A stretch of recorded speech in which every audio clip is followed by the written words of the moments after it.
So, as some of you are busy looking for land, it's likely to happen that you're not going to get the farm that you originally wanted, and it can be heartbreaking. So, let me tell you what my journey was, just to give you hope. So, it started, we've been here 3 years already, so it was 10 years prior to that. So, 13 years ago, I came to the realization that I wanted to live on a farm.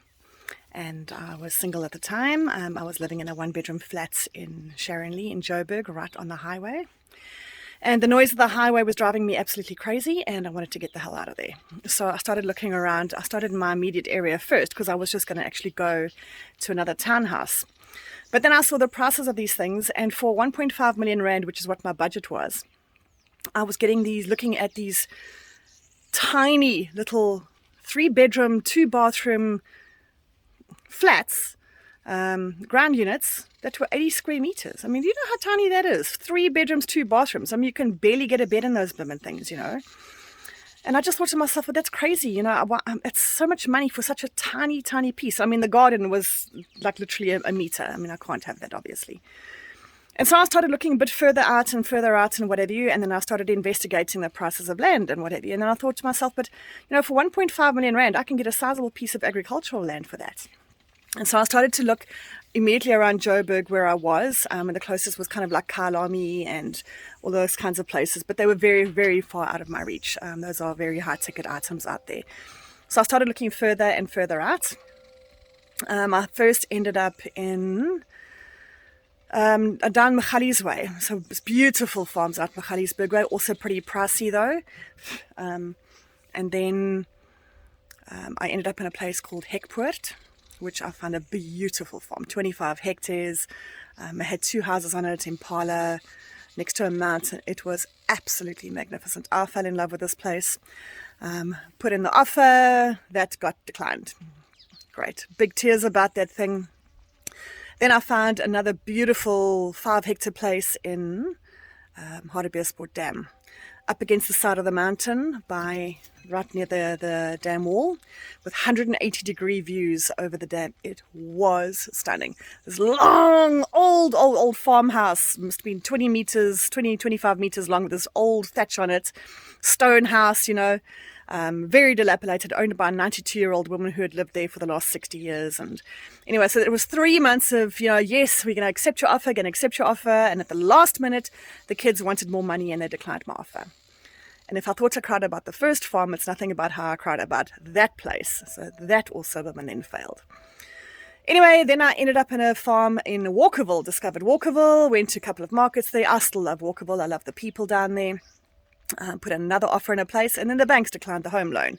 So then again, tears about that because I was desperate to live in Walkerville now. And so went around and around like this in circles now. I looked at 200 properties. No, that's not true.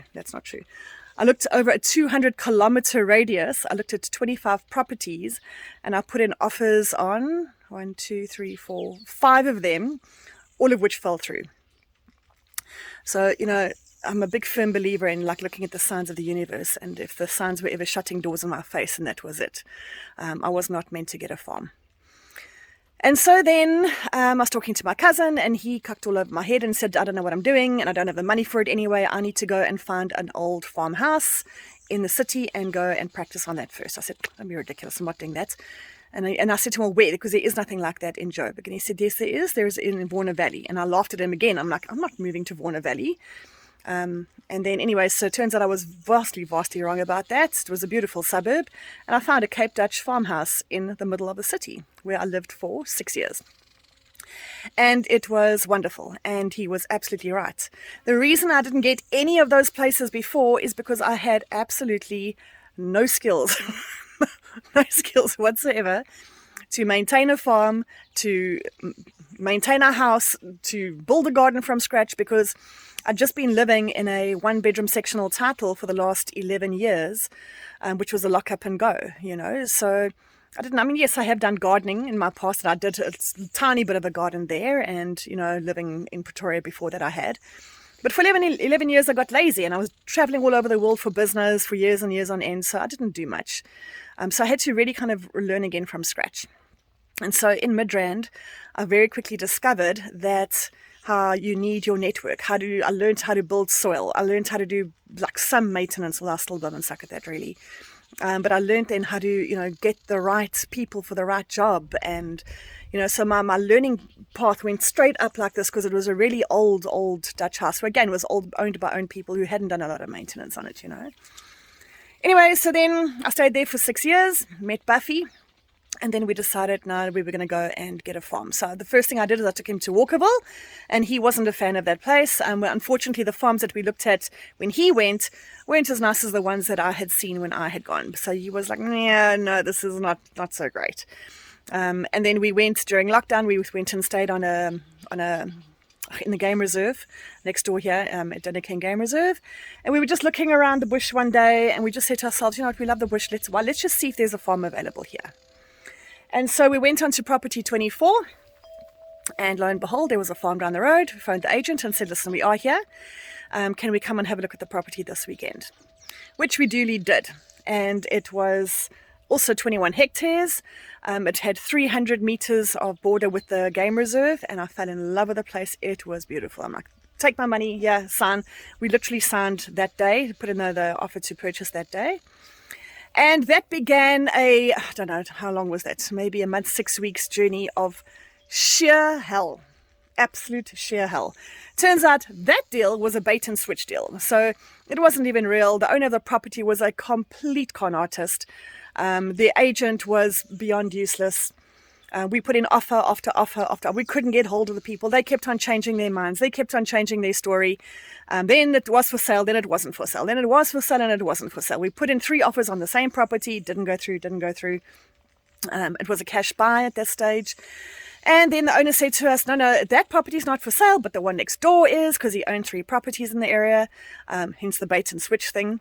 So we went and had a look at the other one, which I fell in love with. It was like kind of on the side of a mountain like this, with sweeping views across the whole of Dinnikin. It was gorgeous. I loved that view. And once again, we didn't get that property. And I sobbed for weeks and weeks and weeks. Cried over those things, screaming and shouting with that stupid agent that just didn't know what he was doing.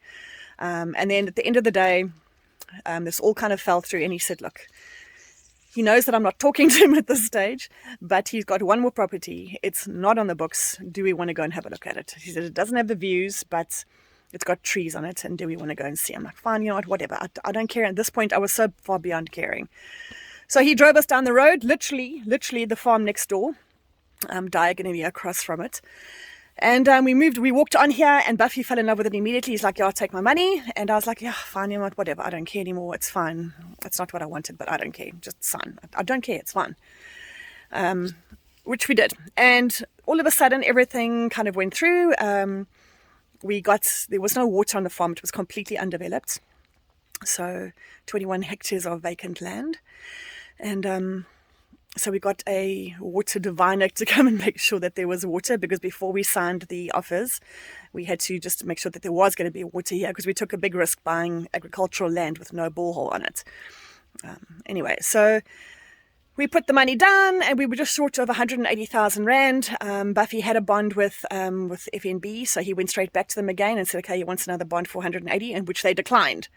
He'd just been paying a bond for the last 20 years, and they declined it. Anyway, we took out a personal loan for the 180,000, which we paid off once transfer went through on my house. And then we are completely debt free now. We own the property outright. Anyway, so that was the 10-year journey up to that point. However, the point here is, with the last 3 properties, about, I'd say, probably 6 months after we moved here, our neighbor, or Freibers as we call them, asked us to please look after their farm while they went on leave to the coast. And the day they were driving down, there was an enormous fire that tore through like 350 hectares here. It was devastating, absolutely devastating fire. And the next day, I went back there to go and drive around on those farms to go and see what they looked like. And I drove past the 3 farms that we were looking at originally before we bought the one that we are on. And then I understood why we didn't get it. Because with no grass there, it was 21 hectares of pure rock. There was just rocks bigger than my hand, like the size of half of my arm, rocks and anthills as far as the eye could see. Now, keeping in mind that we wanted to be self-sustaining, build a food forest and organic farming and all that type of thing. It would have been extremely challenging to do that on those farms. And then I understood, and I went, oh, because I couldn't understand why I didn't get those other farms. I was so angry at the universe. But when I saw what that farm looked like after the fire, I went, I get it. Sorry. Thank you. So, the universe doesn't make mistakes. We end up, I believe, where we are meant to be. We get sent where we are needed, and your perfect farm will find you. So don't give up hope.